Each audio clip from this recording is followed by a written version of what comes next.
I'm sure everyone has thought at some time, is this real? But the important question is what makes something real? Most of the time, the things we experience in this world are just constructs. We have opinions about everything, and we experience the world through that lens. Social constructionism is a theory that knowledge and many aspects of the world around us are not real in and of themselves. They only exist because we give them reality through social agreement. Things like nations, books, even money don't exist in the absence of human society. Nations are groups of people who happen to share a language or history. Books are paper with scribbles. And money is just pieces of paper and metal that have no value other than what we have assigned them. The concept of the self can be considered a social construct too. Our identity is created by interactions with other people and our reactions to the expectations of society. There are two threads of social constructionism, the weak and the strong. Weak social constructionism proposes that social constructs are dependent on brute facts, which are the most basic and fundamental and don't rely on any other facts. Brute facts are kind of difficult to understand because it is so strange to think about something that can't be explained by something else. So, for example, take the computer screen you're looking at. Your screen works because of changing voltages and bits of metal, which can be explained by movements of subatomic particles, which are made from quarks, so on and so forth. None of those are brute facts. The brute fact is what explains quarks, or what explains the explanation of quarks. Those brute facts are separate from institutional facts, which are created by social conventions and do rely on other facts. So, for example, money depends on the paper that we have given value.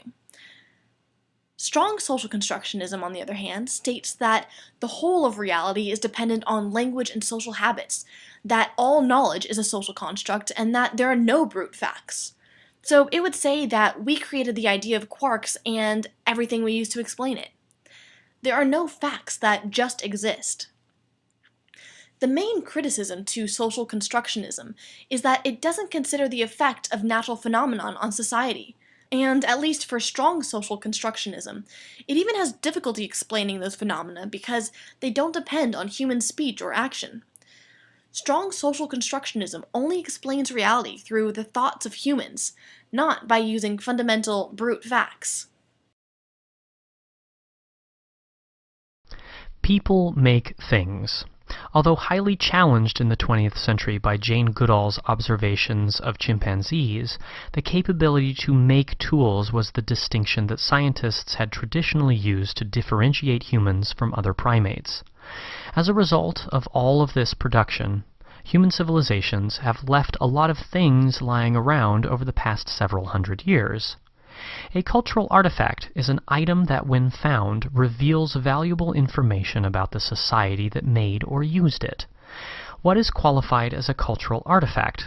Burial coins, painted pottery, telephones, or anything else that evidences the social, political, economic, or religious organization of the people whom they belong to can be considered cultural artifacts. So how do we find these cultural artifacts? Archaeologists uncover many historically significant artifacts that shed some light on how people lived in ancient societies.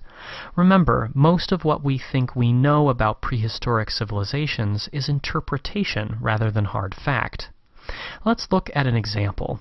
This 25,000-year-old stone figurine was found in Austria in 1908. Her name is Venus of Willendorf, which means Woman of Willendorf. She is a cultural artifact because we can better understand the values of the people who made her simply by looking at how a woman was portrayed at the time. What do her exaggerated breasts and belly tell us? Why doesn't she have any facial features? An artifact tells a story, but the story might be heard differently by each archaeologist, anthropologist, or casual museum goer. It's important when examining a cultural artifact to use other clues that help piece together a more complete picture of the entire society. In this case, using what we know about Stone Age societies, this figurine is interpreted as having been a symbol, or an item that represents something else, of fertility and the life-giving force of both women and the earth. Not all cultural artifacts are ancient.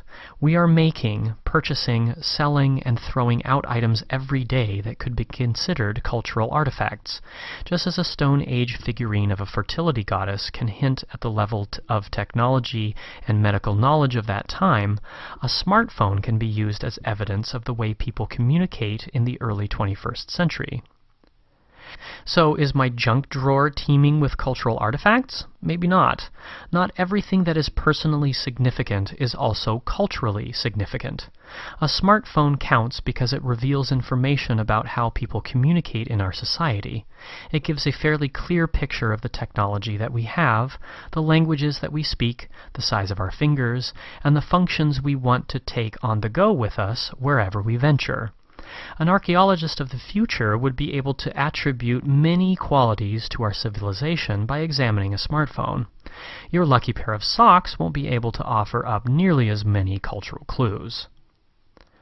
We've all heard of time capsules, or boxes that items are stored in for future generations to study.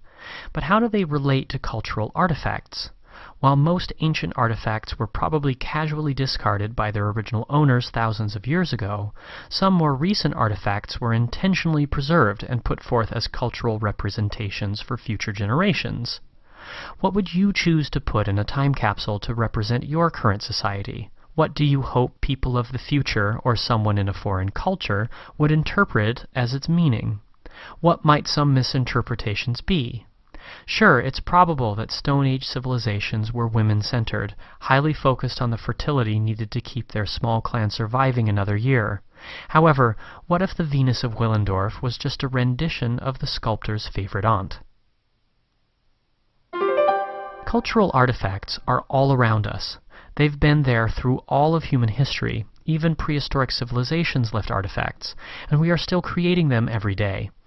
The key to understanding cultural artifacts is that they can be almost anything, from old coins to new phones. Plus, we can find them almost anywhere. As long as they reveal the values and customs, the culture, of the people who used and made them, then they qualify as cultural artifacts.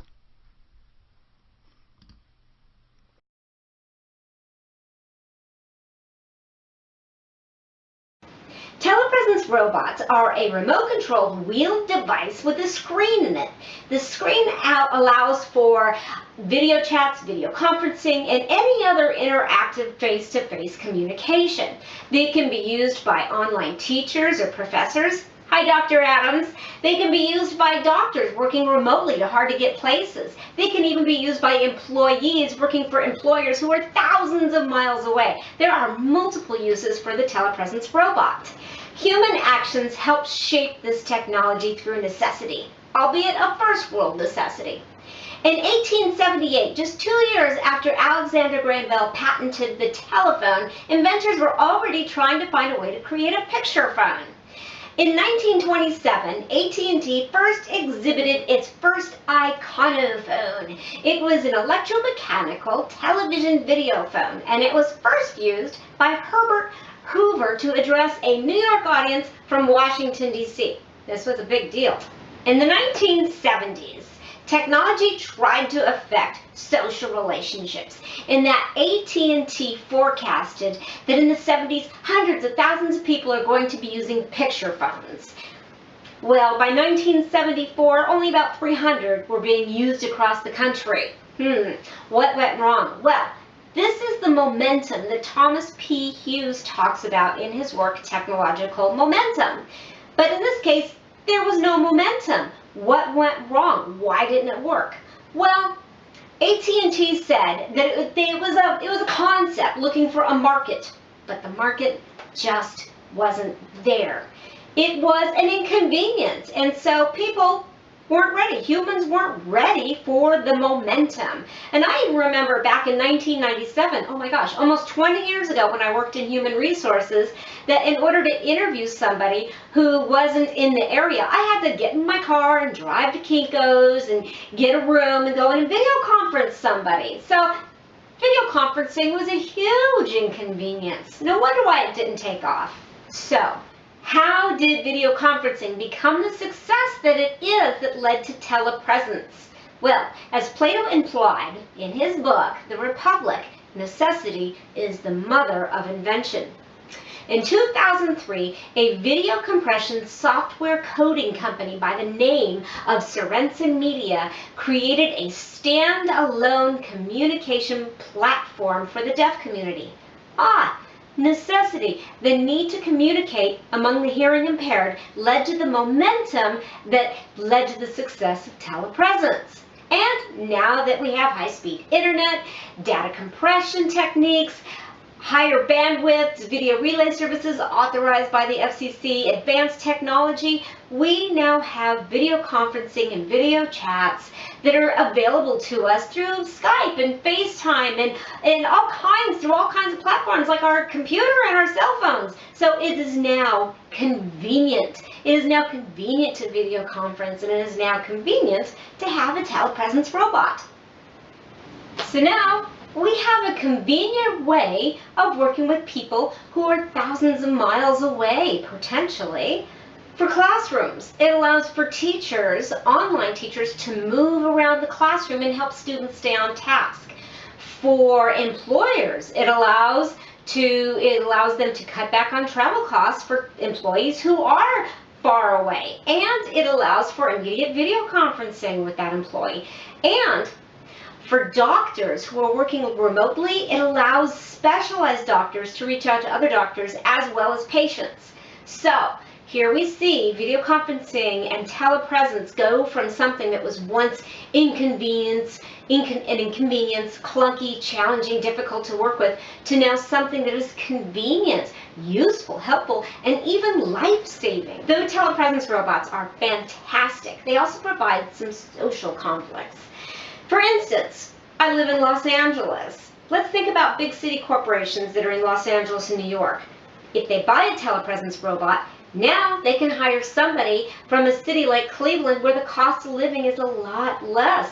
They don't have to pay that employee as much as they pay Joe inside corporate. That's a big effect there. That could change a lot within affecting the local talent in the local community that can't seem to get work in that city. Also, let's think about the social and educational stratification between telepresence robots and students. Okay, the student may not see the telepresent robot as the educator that he really is, with years of knowledge and insight. The student may just see the telepresence robot as just a robot. And then let's also think about how it's going to affect our social relations at work. Okay, if you're working with a telepresence robot, you're more than likely not going to go out with them on Friday's happy hour karaoke night, right? So our social environment is changing as a result of these telepresence robots. So we see how telepresence robots are a product of social construction and social deconstruction. We also see how video conferencing and telepresence robots are the perfect example as to how momentum and technology work and don't work. And we also see how they've been given meanings such as convenient and inconvenient, which is a theory that's implied in Langdon Winner's work, Do Artifacts Have Politics? But here's the coolest part, okay? Telepresence robots are the perfect construct in Bruno Latour's theory in Where Are the Missing Masses? Because telepresence robots don't just characterize technology as anthropomorphic. Instead, telepresence robots are the merging of technology and humans. That's very exciting. So technology has changed tremendously over the last 100 years and has affected us socially and our social constructs. Whether it's good or bad, it's certainly awesome and very enlightening. Thanks for watching.